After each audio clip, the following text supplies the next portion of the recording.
It is my pleasure to introduce our good Wellesley sis, Mfoniso Udofia, a Nigerian-American first-generation graduate from Wellesley in 2006. This alumna does not come to play. Mfoniso is an award-winning storyteller, playwright, actress, screenwriter, and educator. Who do you know with that many jobs? Mfoniso's plays, Sojourners, Run Boy Run, Her Portmanteau, and In Old Age have been seen at the American Conservatory Theater, New York Theater Workshop, and the Playwrights Realm, Magic Theater, National Black Theater, Strand Theater Company, and Boston Court. Additionally, she is extraordinarily working towards deadlines under 6 theatrical commissions with Roundhouse, South Core Repertory, and more. She's the recipient of the 2017 Helen Merrill Playwright Award, the 2017-2018 McKnight National Residency, and commission at the Playwright Center in Minneapolis. She is also founding director of the annual Africa Now Playwrights Festival at NYU. She has worked as a television writer on the 3rd season of Netflix's 13 Reasons Why, and the first seasons of both Apple TV's Little America and Pachinko. As an actress, she's recently appeared off-Broadway in Ngozi Anyanwu's The Homecoming Queen, and she's also appeared in the feature film Fred Won't Move Out. Although she began writing basically since the womb, Mfoniso discovered she loved playwriting specifically 3 years after graduating from Wellesley, when she graduated from the American Conservatory Theater and moved to NYC in 2009. She plays the trombone and played it casually during a show at her time at ACT, and she thrives off of adrenaline. She enjoys jumping out of planes, roller coaster, and canopy walks. I Googled canopy walks last night. No. Welcome home, Mfoniso. Please join me in giving a warm welcome to Mfoniso Udofia. Thank you, Mary. Hello, everybody. Can you see me? Can you hear me? That was the most amazing introduction ever. Slightly frightening to hear myself come back to myself. So thank you, Lori. And I'm gonna start off by saying Happy New Year, Happy New Decade to all of you. We've made it this far, that's amazing. And as Lori said, I am in fact a Wellesley alum, class of 2006, go Purple. And this is my second Albright lecture. Okay, let's dive on in. The only true way that I know how to begin today is by letting you into the process of coming up with this presentation, a presentation that as of now probably, yes, it still says TBD, and probably still says TBD in all your Albright schedule printouts. I'm right that it does say that in your printouts, right? So none of you know what I'm about to say. Great. So I'm pretty sure that the vast majority of you did not know the name of this talk, and I gave it to Lori, but she did not state it. And I want to let you know that I spent most of my preparatory weeks wondering, like I did the last time I did this, what I would talk to you all about.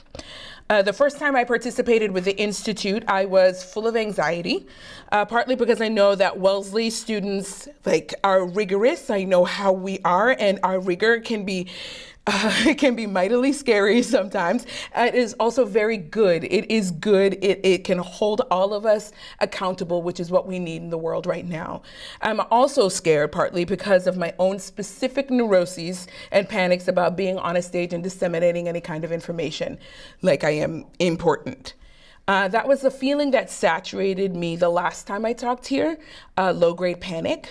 And this time around when I got the call, I was I was blank. Not a thought. I did not have one desire. There was no panic. There was no excitement. I almost called Wellesley up to say that I could not come. And it's not because I had a lack of love for my alma mater or for you, but because there was actually nothing when I looked inside of me. I was just a little bit void.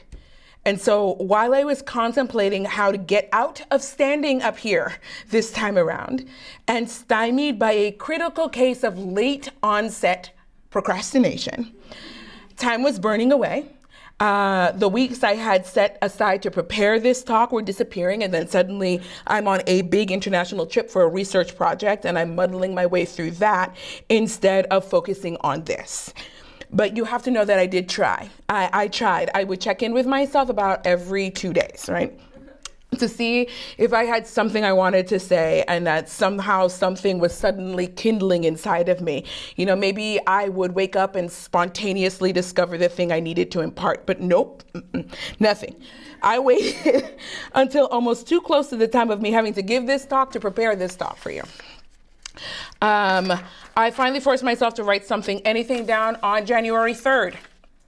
I fused myself to my couch and I gave myself a small goal. You will come to see that I respond very well to goal setting. I said to myself, 5 pages in front of you, so write 5 pages, stream of conscious about anything, and in that spew, you will find something that you want to say.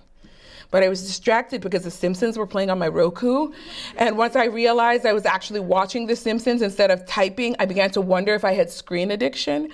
Of course, because I am an addict. I'm addicted to screens. And then I was suddenly well and deep into an internet dive on the societal scourge of screens before I pulled myself back to the task at hand, which I was writing interestingly and confoundingly on a computer screen, which then caused more anxiety. Anyway, so the talk that you are about to hear is all based on what came out of me when I finally muted Bart and Lisa Simpson's inane fighting and I started typing. The goal I set for myself was 5 pages, something honest, something I think Wellesley folks might need to hear. Anything that came out of me, no judgments, just write. And what came out was, I am exhausted.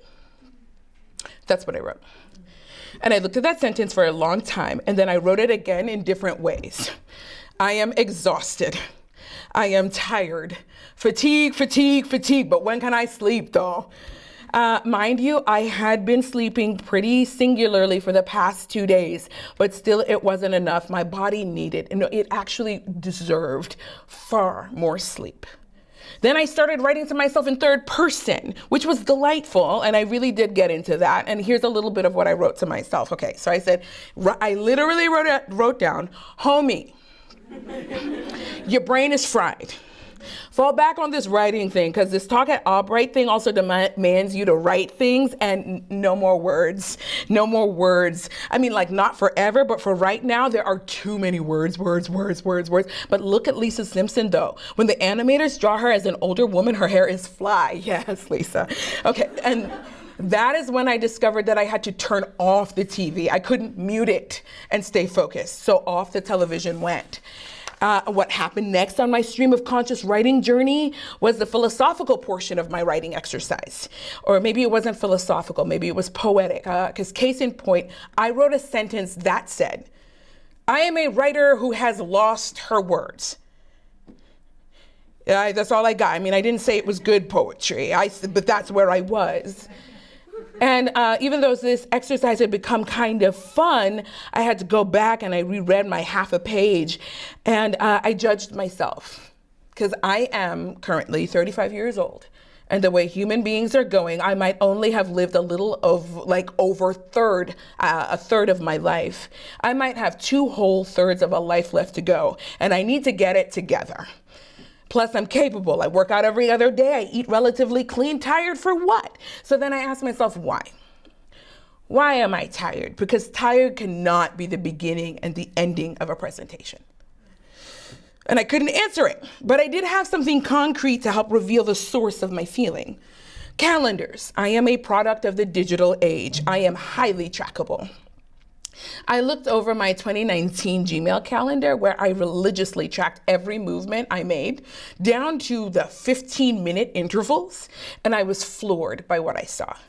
I continued looking back into my calendaring, looking back further than 2019, and I discovered, going back to September 2012, around the time I made my mission statement, which I will get to and we will talk about, my calendar had become a color-coded, overzealous, arduously precise, painstakingly crafted piece of high-achieving art. I had been very busy.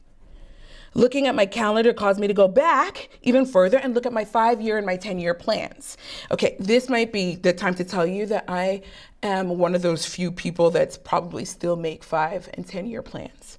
I don't know if I'm dating myself. At the very least, I'm at least, telling you what life modalities I've been working under. I make plans, literally, I write them down, and then I execute them. After looking at all of that, I came to a greater understanding of why I was tired. I had written down the plan for my life and I had done it all. Looking back helped me understand why I have been successful. And looking back also helped me understand the depth of this hopefully temporary but deeply sown exhaustion. Looking back also helped me to see what I might need to do now. Once I saw my calendars and my plans and my mission statement, I knew what I had to talk to you about, especially because we are Wellesley folk in this room and we know how to work. Most of us, even if we don't do it, understand how to plan. But exactly what are we putting inside of those plans? My talk will primarily focus, in case you need a title, because it still says TBD up there, will focus on how one creates, propels, and sustains oneself in non-traditional career fields. I will take you in broad strokes through the inception of my artistic dream, how I plan to move that dream into my reality, what I forgot to plan. I will then take you fairly incisively into the last 2 years of my scheduled life and tell you what I'm going to do, probably have to do from now. I figured out that that's the talk I should give you after I went down the rabbit hole and examined both my productivity and the resultant consequences. While this talk is particularly salient for those of you who want to explore careers off the beaten path in entertainment, music, business, etc., I do hope that everyone can glean something from what I'm saying, and I hope that all of you participate fully in the forthcoming exercises, because we will get a little interactive.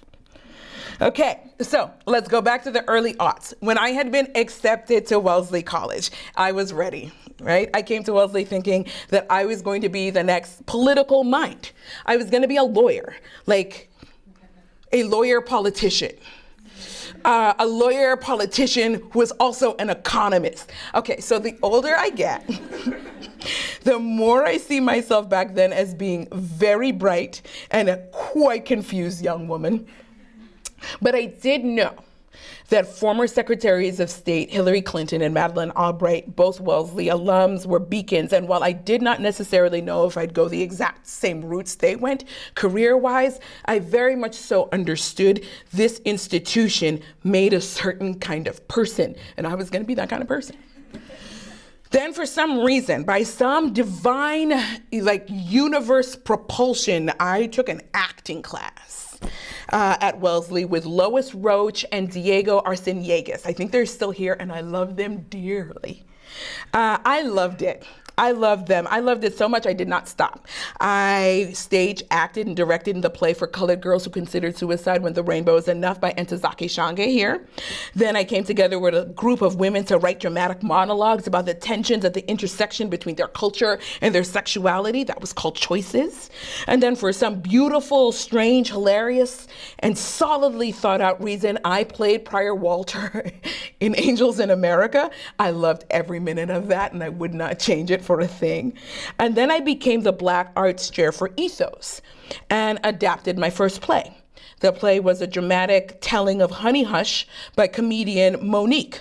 It was my attempt to shed light on both Blackness and body positivity, and it was before we had the term body positivity. In no way did I love my political science classes the way I love my theater life.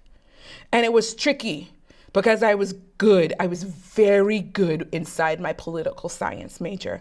But acting, writing, reading plays on the stage, that brought me joy. And even though I was good at political science, I wouldn't say that it suffused me with absolute bliss. So that's the first step on the path I am now on, was joy-centric. I simply followed the light. That was it.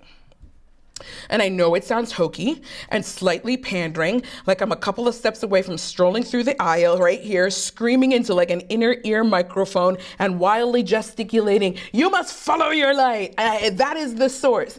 I know, but especially within a non-traditional career. And I think it is just as important if you are within a traditional career with a codified path, if there is no joy inside of it, if you are doing it just because you are good at it, like most of us in here are just good, then my mind does not know how you will continue to shine, create, or even simply get up in the morning when the road gets tough, or worse, when the road grows mundane, which it will. I do not know how you will pick yourself up out of exhaustion, which I will circle back to later. I haven't forgotten it. And it is important to consider what joy actually is. If you are one of those, like me and like many other Wellesley folk, who are blessed with an aptitude for a lot of things. I just ask that your joy impulses not cause corporal or psychological damage to others. I am not advocating following your joy if your joy is murder, okay? So please, pull out, if you have it, I see all of you do, a piece of paper. And I just want you for a second to write down what you think brings you joy.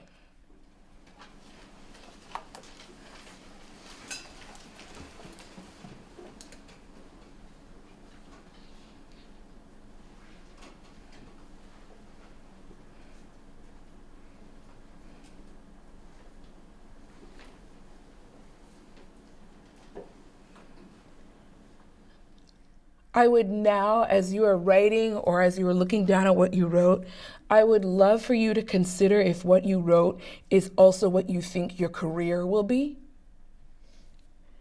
And I would like you just to softly, not from a place of judgment, but to softly consider the distance between your joy and your potential career. Just consider it for a second.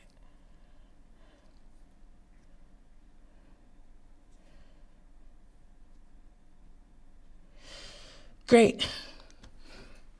You can keep ruminating and writing and thinking as I am talking, because we are human. We can do more than one thing at one time. But I would love for you to keep that piece of paper with you, because you're going to need it throughout whatever this presentation is. Okay, so back in we go. I am not going to get into the nitty-gritty details right now, but you should know that come junior year, did I do it? Oh, I can do things. Okay, sorry. You should know that come sophomore year, I had decided to maintain my political science major while throwing all of my energy into creating an artistic career trajectory for myself. Even while at Wellesley, even knowing what I wanted to do, I couldn't figure out the pathway to being successful at being an artist. When I researched, because the Wellesley in me is quite deep, I discovered many actors I respected had dropped out of school, or never went to school, or were discovered 2 days before graduating school, which always felt a little hazy and just a little suspect. Or they were like Morgan Freeman and had lived entire lives and were older before their success. They paid their dues, people would say, and I was trying to figure out why artists were paying invisible people and potential careers dues. I did not understand. To me, it just sounded like a lot of waiting tremendous amounts of time for luck or for God or for someone to rain blessings upon your life and for the world to realize you are talented. And the more I studied and tried to distill people's artistic pathways, the more variations on the path I got. There was not a singular way. Okay, so I had followed the joy impulse. That was easy. But trying to find the path that maintains that joy, harder. Hence the term non-traditional. Non-traditional careers are exciting, intense, self-driven, and potentially very rewarding. They are also opaque, frustrating, labyrinthine, and potentially not guaranteed. When I thought I was going to be like a political scientist, economist, lawyer, there were known and codified pathways into those careers. This was the first time in my life that I was thinking of a way into a career as opposed to succeeding within a circumscribed trajectory. So I, who comes from the world of planning, made a plan. I would go to school for acting. I would finish school because I felt like I knew nothing. And then when I graduated, I would make another plan. So the second step in my move into a non-traditional career after following the joy impulse was rigorous yet flexible planning. I would make a plan for, say, 3 years, follow it, then be flexible enough after my 3 years to reassess, see how close I had gotten to my goal, refine my plan, and then begin again. And I love that because I had the right to choose. It might be a 3-year plan or a 5-year plan once I graduated and was no longer within grad school structure, or it could be a 1-month plan because of a sudden change. I could be both rigorous and flexible, and the goal was always a life in the arts. So go back to the paper. And for 1 minute, can you think of what plan you might put in place to manifest the career you want? And I'm hoping that somehow you're thinking, how are you going to make this career a little joy adjacent? But what would a plan to manifest a career look like? I told you mine was literally go to school and then plan again. It doesn't have to be like gorgeous planning. It just needs to be an actual thought.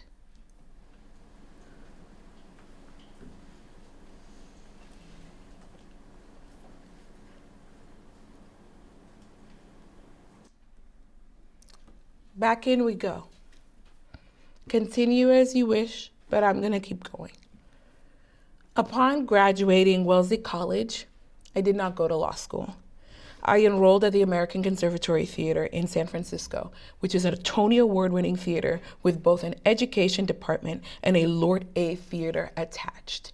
That was my plan. Go to school at a place that also produces. I would study and I would watch other actors professionally. I will tell you that the first year of grad school was very hard for me. Because first year acting school was all about breathing and trusting and listening and soft skills. And while I was beginning to learn flexibility, I was in the early stages of my education and I was not a flexibility pro.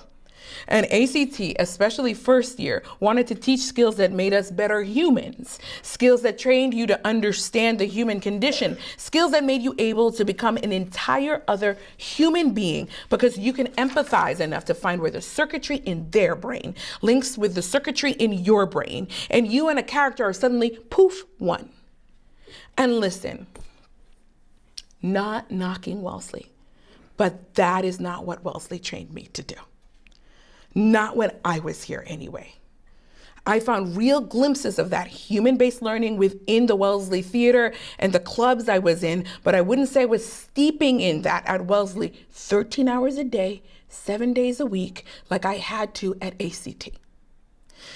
Note, it looks to me like things are changing. I would have jumped to apply for the Albright Institute had it existed when I was younger, and I am seeing the way you are designing and thinking and reordering the world, and it seems to be breathful and really holding the human condition within it. But I can tell you for a fact, when I graduated in 2006, human expansivity was not a trait I walked into ACT with. I wanted to be an artist, yes. But I had a picture in my head on what that meant, and that meant the stage. And even though the path was non-traditional, the study, I believed, did not have to be. Case in point, Meisner technique. Anybody in here acted before? Great. And people know what Meisner technique is? Wonderful. We're going to get a crash course. So what you need to know right now is I did not want to do Meisner technique, which is basically just a sending and receiving and listening exercise where you repeat a phrase to a partner 10,000 times until the impulse to change the phrase comes to you. I did not understand how this kind of repetition would make me a brilliant actress. I felt like somehow I had bought into that wax on, wax off scene somehow, and I was spending $100,000 to be duped. That's what I felt. Okay, so let me show you, just so you know what it is, because you all know what Wellesley is, just so you see what my first year Meisner technique was. Is there anybody in here who would like to be a volunteer and do Meisner with me? Oh, I keep touching things. Who raised their hand? Come on. What's your name? Zara? Great. So we're going to do Meisner. Mind you, my major was political science, and I was really interested in the underdevelopment and development of third world countries, right? So we're looking at each other. We're good. I feel like you've done Meisner. Let's start right there. No. I feel like she's actually great. So you said you look good. Yeah.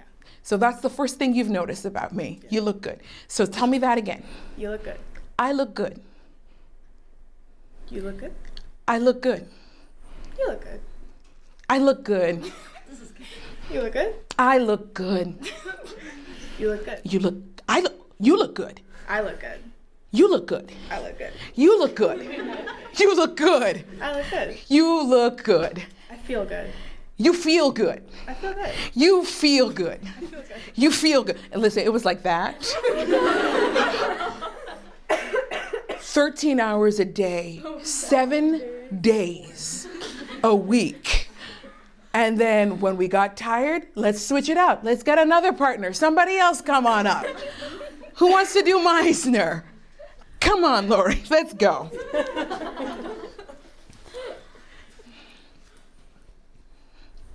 Wow.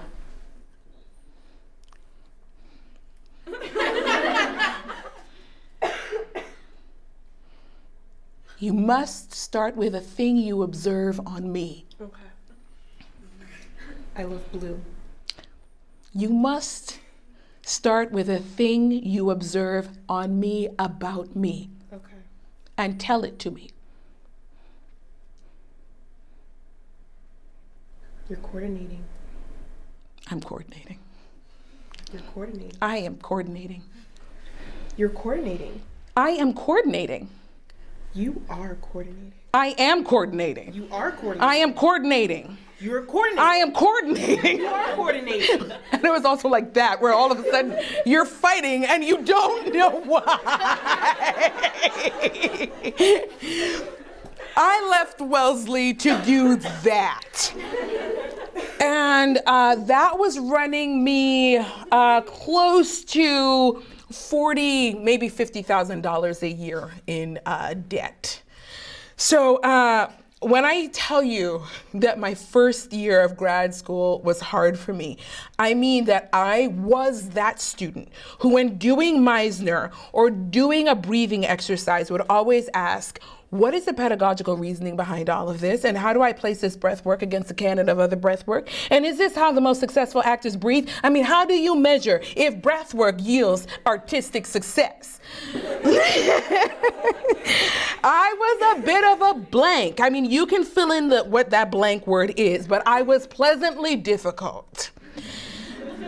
But I held on because I had my joy. I had set that rigorous, flexible plan for myself, and because for the first time, I was surrounded by a community of people like me. I was one in a class of 17, Kelsey, James, Aaron, Chris, Natalie, Lloyd, Nick G, Liz, Nick P, Allison, Phil, Brittany, Patrick, Rondrell, Kat, and Weston. I spent a semester describing 16 people during Meisner. I did breath work with those 16 people. I know 16 people who at one point in their lives would have died for art. We didn't always like each other, but we loved each other. And art meant different things to all of us, but we all considered it to be the catalyst for human change. I learned humanity when I was with them. And soon watching them fail or succeed in an exercise like that became a part of my instruction. And that meant the world, because we were all vying for the same thing. I suddenly was not alone. My dream was more a reality already because 16 people had perpendicular dreamings. So follow the joy, make a rigorously flexible plan, find a community. That was the soil. For me, that was the soil, actually. It was not enough to grow my career yet, but it was the bed from which everything sprang. So on that paper, I just want to know, are you already thinking about the community of people you need to surround yourself with in order to make the right foundational bed for where you think you need to go? It is extraordinarily important in a non-traditional field, and I also think it is important in a traditional field. Who are you surrounding yourself with? Please note, and I think that this is extraordinarily important, that they do not need to see the world exactly the same way that you do. But they should have a hope and a desire to change the world with some of the same tools you're hoping to use.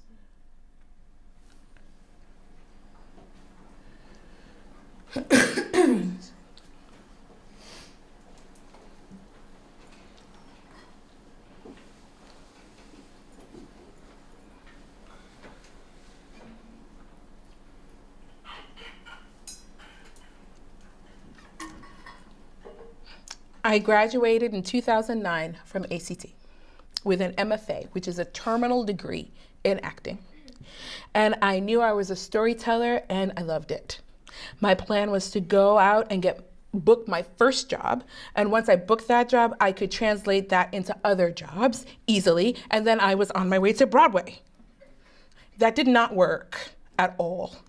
Not because it was a bad plan. I mean, it was a bit of a broad plan, which we will get into. But it was 2009. It is a recession. No one was going to the theater. And it was even harder to break in than it was like 3 or 4 years ago.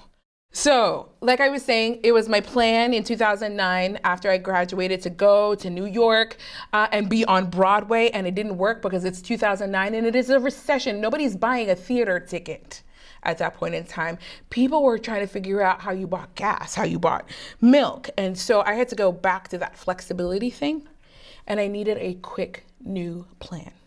And I reminded myself on what was true. I had to, especially when you're making quick, sudden new plans. I reminded myself that I love storytelling. And that right now, even though acting is barred to me, or it feels like it's barred to me, storytelling is not. That can include writing. I can do both. That way I can keep using my instrument. And this is how I did it. In the beginning, writing, playwriting specifically, and acting were very closely related for me. When I write plays, I write them like I am acting them. I am crying with my characters, yelling with them. I am doing micro beat work and writing things that I think would be fun to perform. I used to write in public spaces, and just case in point so you can see exactly how close writing and acting were. In cafes, I looked like an insane person, and this is very, very true because I was talking aloud while I was writing at the cafe. And in different voices doing dialogue while sitting in a Starbucks writing my plays. So it would be like, why do you want to do that like that? Because this is the way that I want to do it. But are you sure that's what you... And that is what people were like watching as they saw me writing in a cafe. You should know that even when I finally sat down to write this talk for you today, that I talked it out loud to myself and have done this probably 30 times now out loud and heard my voice back doing it, going, oh, I liked acting this. I can do it. I used to write myself acting parts curiously that I never would go on to play because I realized that the joy of writing was similar to the pinnacle joy I had when I was acting. I realized that after that reassessing plan that I had to make, that I just love stories. I love to see where I fit. I did not necessarily have to be doing it. I just needed to story tell. The flexibility in my planning helped me refine exactly what corner of my dream was best to live within. I could act every day in my own home while writing, and that is what I do today. Once a director asked me to read my entire play out loud to the cast so that the cast could hear my play the way I heard it, and it was so much fun to act in that contained way, and one of my most fun acting memories. So quick, the plan you just wrote down for yourself cannot work. There is no way you can manifest that, period. It is your 2009, like it was my 2009. What is the way you can look at what you had planned and come up with something that still gets you to your goal? Because if you're going to work in a non-traditional field, you're going to have to be able to scrap, rethink, do again in order to move to where you want to go. That first plan you wrote down is now null and void. Just think about it.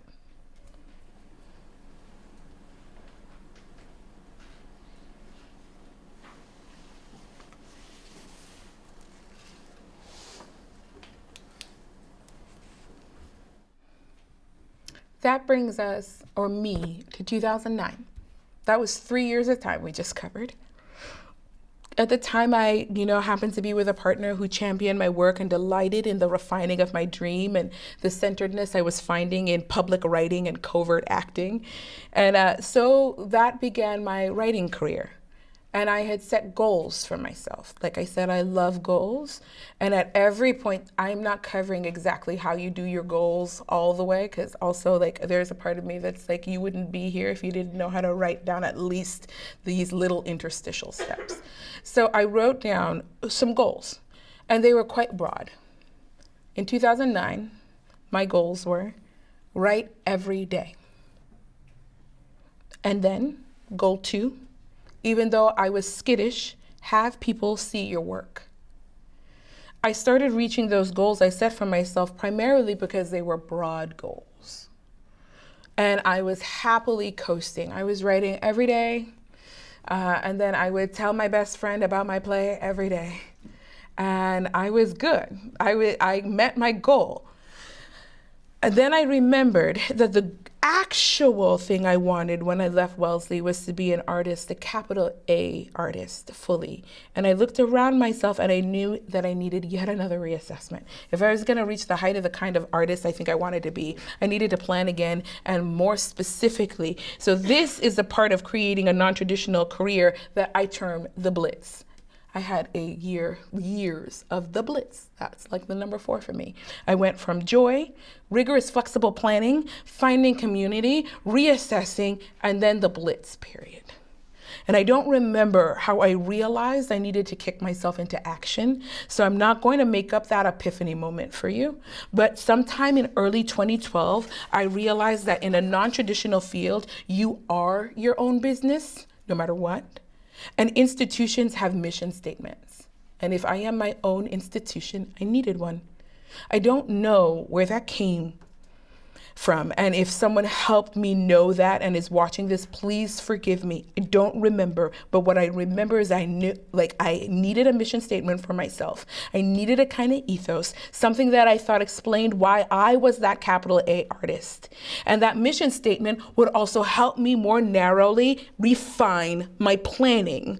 Also, most businesses have strategic plans. And while there is flexibility within that plan, we are always actively and doggedly pursuing something. In 2012, I became more stringent. I decided to take myself as seriously as I believe my talent to be. First, I wrote a mission statement and I set up a strategic plan for my career as a writer. This is part of what I rediscovered as I was going through those calendars and plans I was telling you about in the beginning. Let me share an actual part of my mission statement for you. This exists. I kind of laugh at myself when I read it. I'm like, oh yeah, I remember 2012, man. Okay. It has not changed though. It's gotten more nuanced and more refined, but here it is. I wrote to myself, my greatest desire is with my peculiar pen to tell the stories I know to be true. I will tell these stories to a world that has never known them, or tell these stories to a world that has forgotten them, or tell these stories to a world that has looked them dead in the eye and sauntered past in ignorance. Right now, my focus is Africa. She is so varied and diverse, so dark and light, so rich and poor, so wide that I cannot figure out why not more of her exists, especially in New York. Walk the streets of Harlem and Africa is sitting right there asking to braid your hair. In Chinatown, he's selling you a Louis Vuitton bag. At Columbia University, she labors over her doctoral thesis on performing invisibility. In our yellow cabs, he's pretending like driving you is the only thing he knows. I know them, I have seen them, my family and I are them. So why, when I see Africa theatrically, I am only seeing her one way? And even worse, why do I go long moments without seeing her at all? Strange, when she is everywhere I am. Because of this missing, I will start to write what I know to be Africa, specifically Nigeria. That's what I wrote 3 years ago. I said 3 years ago. That's what I wrote in 2012. That mission statement, in whole or in part, went into every single residency application I could find. I talked about it. I breathed it, and I refined my mission statement. Here are some of the refinements, I guess addendums, however we want to put it in. I said that I would write Africans in America because American theater finds it easier to view Africans in Africa than keep their distance from African humanity, because Africa is all the way over there. I said I would not engage in anything that felt to me like poverty porn or trauma porn when it came to writing Africa. And if I had to write Africa in relation to war, I would be rigorous and exacting in my imagery and my storytelling. So those are some of my refinements as time went on. That mission statement came about 3 years since I had written my first 2-length plays, 2012.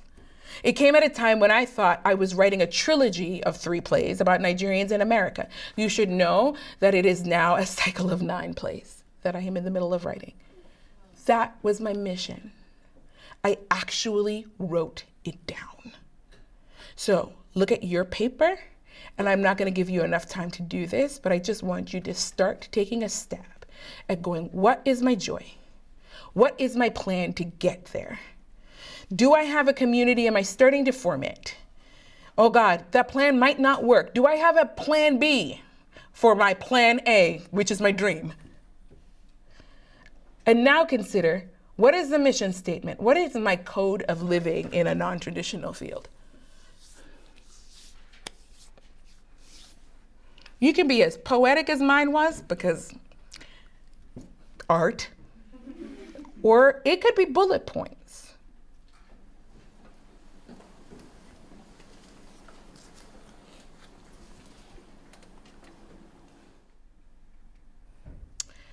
Keep writing if you're in writing. But I'll tell you that after I did my mission statement, I came up with my strategic plan for my career. And it included, first and foremost, my desired trajectory for the business of Mfoniso as an artist. And here is what my trajectory was. This is what I set out for myself to enact.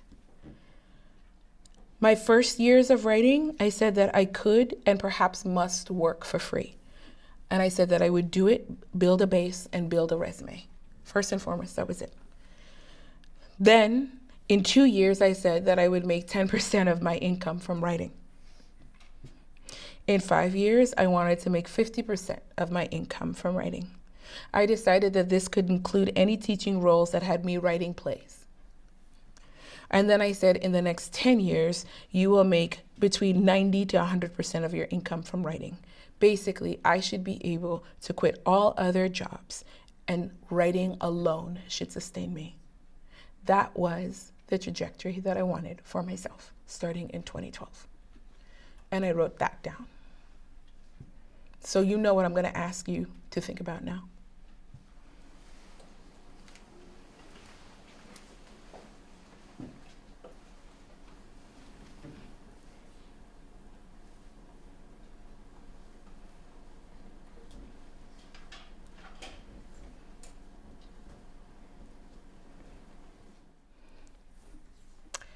And then the last big piece of dreaming, writing beyond plays that I wrote for myself was my action plan.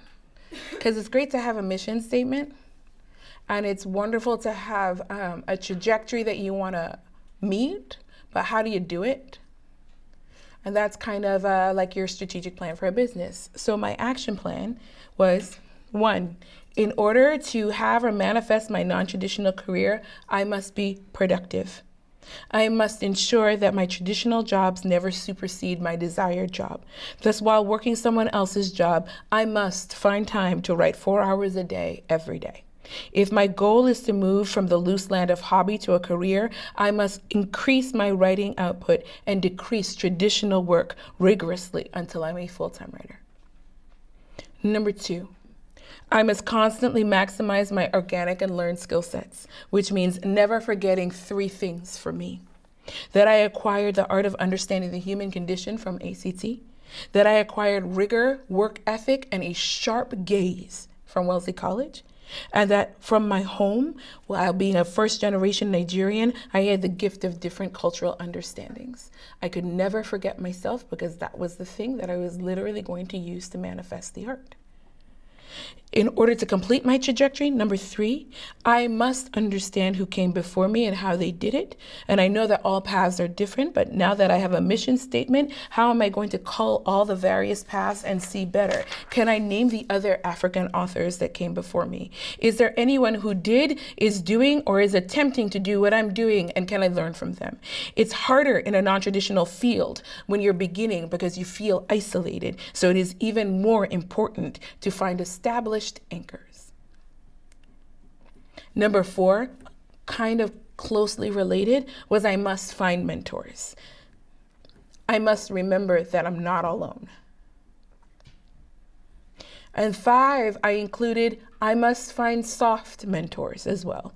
People who I might not yet have access to, but who would be great mentors for me. I can always learn by watching.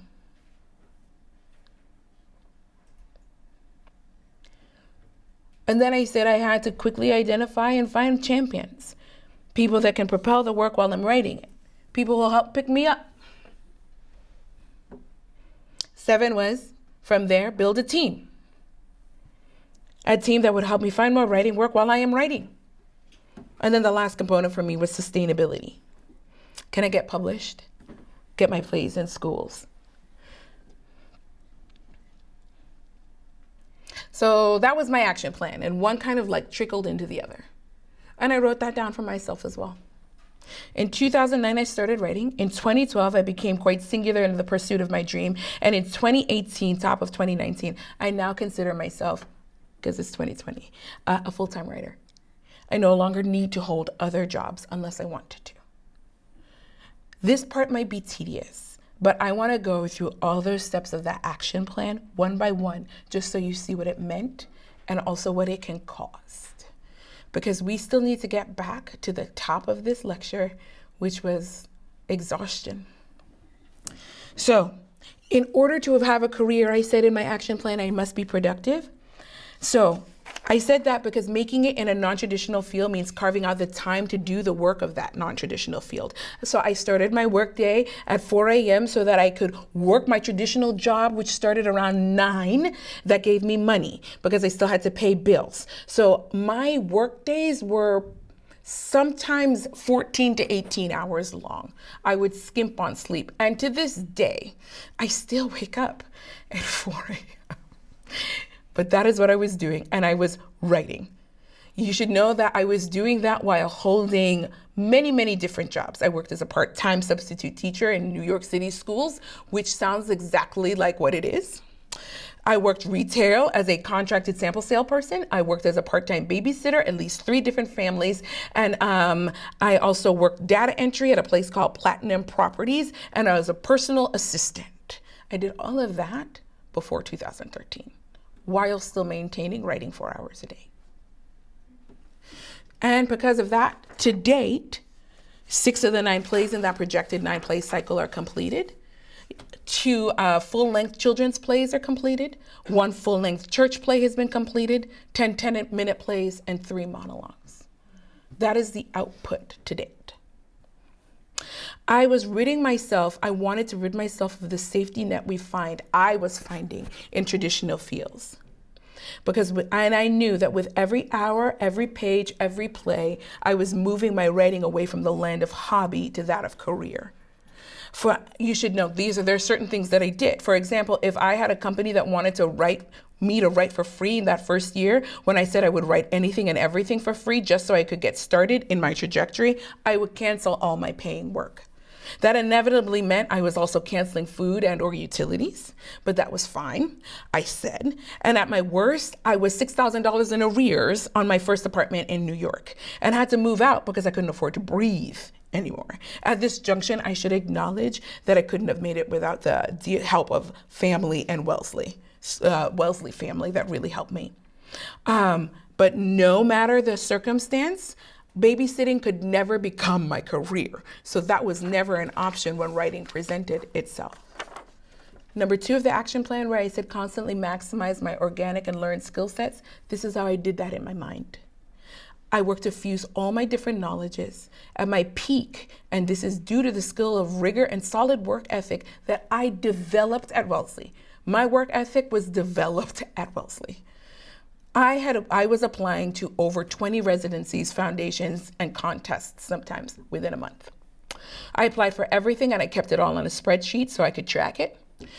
Within my art, I leaned on different cultural understandings, and I made sure my work samples had a mix of cultures. That was acquired from my family home. The plays would speak differently to two sets of people. For example, when Nigerians watched my first play, Sojourners, they sometimes did not understand the African-American character Moxie, and they were sympathetic to the deeply traditional Nigerian disciple, the deeply traditional Nigerian character Disciple. But when Americans watch Sojourners, they don't understand Disciple, and they love Moxie. In my mind, they are the same person told from two different cultural contexts, which makes the love story at the center of the play delicious. I just made sure to use my home. And then I maximize my training at ACT, even if I'm not using it to act traditionally day to day anymore. And I learn how to be human. I can interview. Get me to the interview phase. If you get me to the interview phase, I can figure out how to connect with you, and I will link in and I will make it work. I spent 3 years telling people what they were. I could do it. I felt like I was like, just get me to the interview. Okay, and then the third part of the action plan was understand who came before you and how they did it. I will let you know that that one was a later addition to my action plan, because for a while I was operating like I was the only African writer to ever exist. And then I started on a reading campaign, because that could not have been true, and I was starting to feel lonely, and that's where I learned who Soyinka was. I started to read the acrid comedy of Sir Binlin Dadier, and then the pro-woman, very feminist angling of Ghanaian Ama Ata Aidu. And especially since I'm not writing within the Western canon, reading them helped me understand myself and give me a foundation and a way to defend my art and my career. I found real-life mentors. Dominique Morisseau is an acclaimed playwright and screenwriter. She's a boss, and I was just starting out as a playwright, and I actually just cold called her up.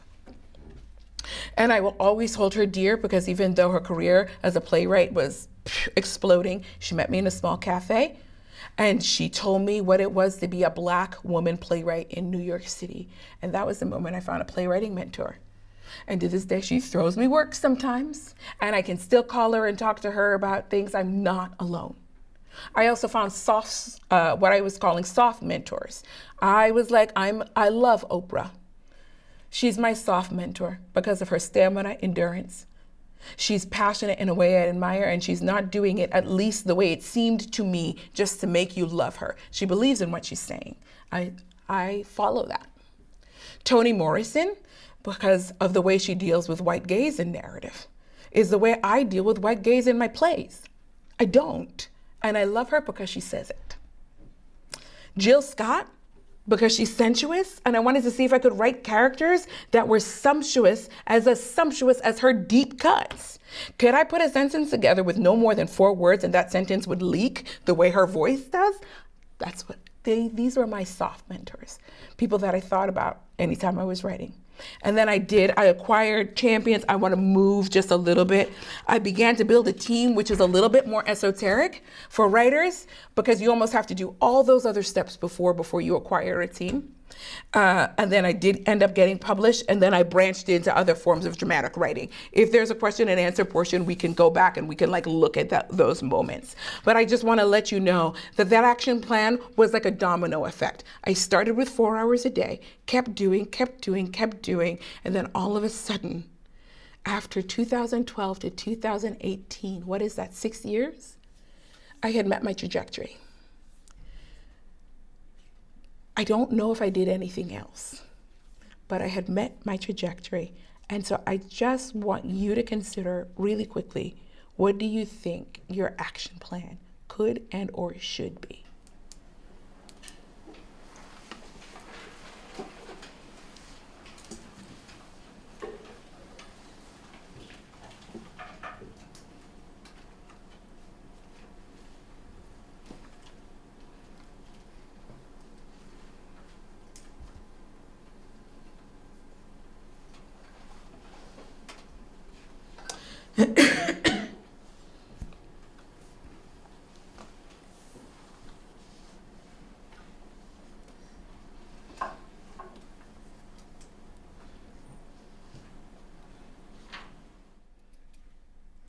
That was my blitz period. And you should know that I cannot really remember the years 2013 when I was at the height of it to parts of 2019 because of how hard I was working. I can't remember all of it. The calendar is actually what reminded me of all the milestones I've reached in the last 10 years. Things I did not even dream of or planned. I was reminded when I began preparing for this talk after I figured out I was exhausted and looked at all of the things I'd done. I had forgotten that there was a museum installation at Harvard about African artists and I was included. I don't quite remember what the first New York Times feature was. I remember only when I sat in a cafe with a friend and she pushed the paper in my face. I'm not remembering things.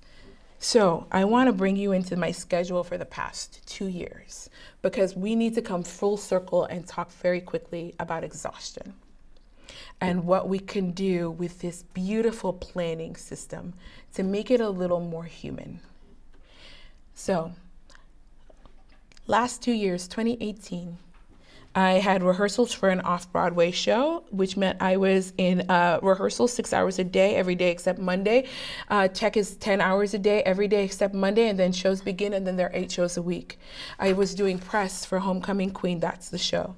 I had general meetings with studio execs. I had Denver Center New Place Summit. I had a huge pitch for a potential movie. I was a teaching artist with Hartford Stages and their playwright in residence. I did rehearsals for a workshop of one of my plays with Manhattan Theater Club. I did the McKnight Commission in Minneapolis, working on a projected play in the UFART cycle. I received a $20,000 Helen Merrill Prize for outstanding work in playwriting. Then I flew to Pasadena for rehearsals for her portmanteau. I drove to South Coast Rep to attend a conference because I'm a commissioned writer. I talked to a class at NYU about playwriting. I talked with producers 13 Reasons Why and pitched myself to work on their 3rd season. Then I drove to Boston Court on weekends to help out and watch my show happening in Pasadena. Then I met the amazing Alano Mayo, who is head of Outlier Productions, and we decided to start working on a project together. Then I am all of a sudden on the show 13 Reasons Why, have had to pack up my life in New York and move to LA. Then I get assigned episode 306 of 13 Reasons Why, and I begin writing my first ever teleplay. Then I have to turn in my 10-minute play to the Princeton and McCarter Theater, a play about migration. Then I go to Dartmouth on Golden Pond Conference and I teach a workshop. I'm covering set for 13 Reasons Why, which is 10 to 12-hour days. I filmed a short movie, voiceover work on Chimamanda Adichie's imitation adaptation. And then I begin prep work on yet another show, her portmanteau at ACT, and in Old Age premiering at Magic Theater, both in San Francisco. I workshop my translation of Othello for a commission at Boston Court for the Play On Festival and was approached by the Public Theater to begin scaffolding a potential play about Afropolitans. Then I'm at New York Theater Workshop doing a workshop on a play, Run Boy Run, and I'm teaching a workshop on writing epic theater at the Flea. That is a year. I cut things out. 2019, let's go through that year. Sudden flight back home from rehearsals in San Francisco to pack back up my house in New York City and move again to LA. I forgot to tell you, there were 2 cross-country moves in 2018. I became a consulting producer full-time on Little America, Apple TV's show in LA. Then I'm flying back weekends from LA to San Francisco to go see my shows in American Conservatory Theater. And then I take a week off of Little America to be at the first week of rehearsals for In Old Age. Then I begin writing episode 104 of Little America, the Cowboy. When Little America is done, I fly back to San Francisco to be in tech. Then I pitch a movie to a production company, do press interviews for shows. I'm in Minneapolis for a week to present one of my plays called Lifted. Then I begin work as an executive story editor on Apple TV's show Pachinko in New York City. Then I joined Space on Writer Farm Board, begin to design conversations for Run Boy Run at New York Theater Workshop. There's dramaturgy rewriting. I give a commencement speech. I begin writing the season finale of Pachinko. Then I'm at a Playwrights retreat writing for New York Theater Workshop. Then rehearsals are beginning for New York Theater Workshop. Then I have to fly across cross country to teach a playwriting thing at Lambda Writers Retreat. Then I travel back to Roundhouse for a commission. Then I am opening the show at New York Theater Workshop. I'm filming a friend's piece, Cross River Reunion. I'm at a residency in Indiana. And then I'm a reader for a national playwriting conference, a flight to Los Angeles taking meetings, playtime workshop with new dramatists where I am working on a play with music, do a workshop of a Lena Horne musical I am suddenly writing, and then I am taking time in Nigeria to work with the public theater on a show about Afropolitans. That's 2019. I cut even more out. And then 2020 top off, I'm at the Albright here with you. And then on Friday, I'm about to move back to LA again, another cross-country move, to begin season 2 of Little America as a co-producer, full-time. Bravo. That's amazing, yes.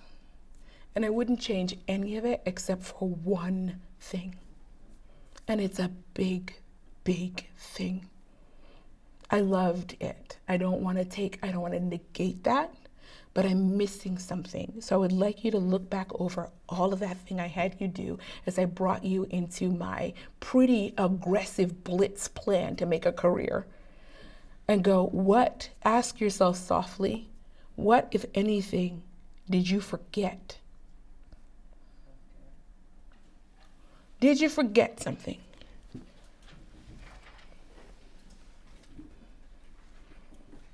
Is there something that deserves to be written down?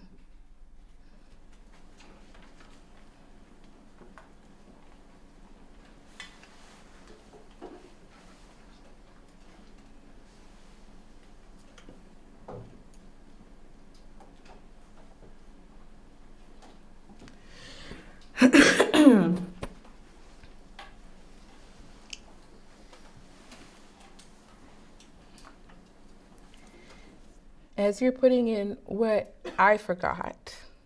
you forgot, I'm wondering if what you forgot is close to something I forgot when dreaming myself into my reality. Nowhere in striving to make my non-traditional career a reality did I plan to love and eat food. Sometime between 2011 and 2016, I had gained like 50 pounds. And I am still on the journey to lose it. It feels like every month for the past 6 months lately, my voice is given out. And then it's back again, and then it's given out. I'm sure it's stress related. I did not take a vacation. My friends had to talk me into taking my first one, which happened at the end of 2019, but they had been sounding the alarm for a while, and that is really why I went to Mexico for the first time. It took a lot of prodding. I did not write down to breathe. And of course, with all the busy, which I am right now at this point in my journey, not trying to equate with success, busy and success. Somehow I have made that like a conflation. There were also mighty personal things that were happening. Some of which, if I were to say them, would take your breath away. And now look at all of that. I don't remember everything I've done. I had to look back at a calendar. And I can tell you pretty keenly, I'm tired. My road was full of writing and work, but I'm not sure if I was always keeping joy at the center of what I was doing. I wasn't always writing anymore because I loved it. Somehow that blitz period took over everything. And I am not saying to you, I'm not saying to myself that I always have to write from joy and love. I don't even have to do that some of the time, but I do have to be aware. I didn't work for all of this to happen and then not remember swaths of it. I want to be deeply thankful for my career, and I want to be there fully inside of all of it because it is my singular joy, and I want to be healthy enough to know who I am inside of what I am creating. And if I don't remember to care for myself and my loved ones, there can be no art. There can be no career. And I think that is actually one of the more important things to tell Wellesley students who know how to work. So this talk is happening when I am at a complicated place. I adore what I do. I have worked for it, and the universe has helped me to attain it. And I want to hold it, and I always want to stay in love with it. And I also realize that there are parts of me that need fuel and rest and boundaries and sweetness. So this is how I am planning from here on out. I now tell myself that I am allowed to not want to write for a while. Not because I don't love to write, but because I need to live a little and rest a little. I'm allowed one day a week where I do nothing but watch The Simpsons. It's okay for me to really like Lisa Simpson's hair when she's older. I am allowed not to carry my phone everywhere. I'm allowed not to respond to emails 3 seconds after you send them to me. I am allowed to go to the spa, and I don't want to change my mission statement or my trajectory or my action plan. I'm just refining it so that it holds the total human being I also want and need to be. So I've started doing Meisner with myself. I have been saying the truth and repeating it instead of pretending like it's not true.